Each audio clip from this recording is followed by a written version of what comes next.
కార్యక్రమానికి మనం జ్యోతి ప్రజ్వలన ముందుగా చేసేస్తే, ఏ కార్యక్రమం చేసినా జ్యోతి ప్రజ్వలన చేయాలి, వినాయకుడి పాట పాడాలి. ముందుగా వినాయకుడి పాట పాడలేదేమో, కరెంట్ ఆడిపోయింది. సో నేను వచ్చాను, ఓకే మా పిల్లలు పాడుకోండి అని అంటుంటాను. సో ఆ సెంటిమెంట్ కూడా మాకు కుదరలేదు.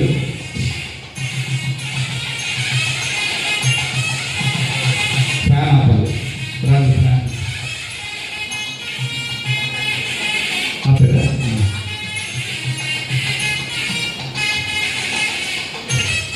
మా అన్నయ్య గారు సత్యమని జయంతి మేడం గారు వాళ్ళు ఇంట్లో మేము రిహార్సల్స్ చేసేవాళ్ళం సార్ ఉన్నప్పుడు. కృష్ణారావు సార్ గారు ఇది వెరీ గుడ్ జెంటిల్మెన్.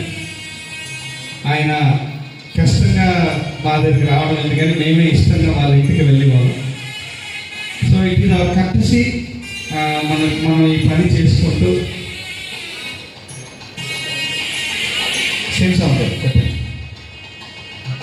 స్వామి గారు మాకు ఎన్నో, మా శ్రీకాకుళానికి ఒక అన్నదాత అని అందరికీ తెలుసు. మేము ఎన్నో కార్యక్రమాలు చేస్తే ఆయన ముద్ద లేనిదే మాకు ప్రోగ్రాం ఉండేది కాదు.